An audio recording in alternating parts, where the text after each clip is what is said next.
This event is one of the biggest events in the industry because all the leaders are joining, coming and discussing the hot issues in the sector. So this is really very valuable.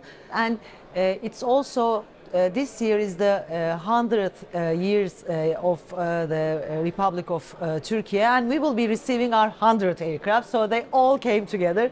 That's another pride for me. Most of the emission issues will be coming from fuel consumption. So our aim as the airlines should be minimizing the emission at the source of it. For example, Pegasus is running a fleet of 4.5 years old, very young and fuel efficient fleet. However, SAF is the key if we want to reach zero emission by 2050. Right now, for example, we use SAF on some of our domestic flights and also on some international flights, but the SAF production, there's no SAF production in Turkey yet, and the SAF production globally is very limited.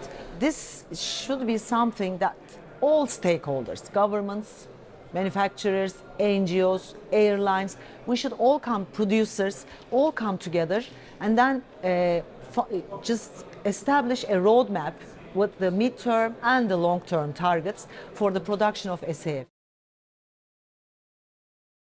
We're all talking about gender diversity, so as we keep this as an item of our daily agenda, I'm sure we will be striving for a more gender-balanced environment in our airlines. At the managerial roles, for example, the female participation should be increased. Also in the units like flight ops, techniques, we have very limited female participation. Everybody sees that there is a huge potential which is not grabbed yet. So we should be having smart and also specific targets going forward.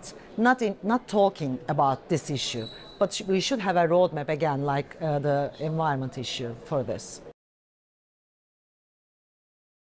What's important is to be agile, to get decisions fast enough, and also to get the right people, to get the right decisions.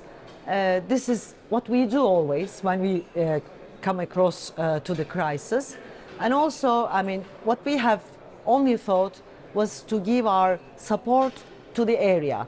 And we listened and we heard what is needed and we gave a very fast reaction. So we operated more than 750 evacuation flights, carried more than 150,000 of our people from that region to Istanbul, Ankara, anywhere else. And the collaboration within the sector was important. I think we have managed to do so with our civil aviation, with our airport authority, with other airlines coming together and collaborating. This is also very essential during those crisis times, and I hope we will never live it again as a country.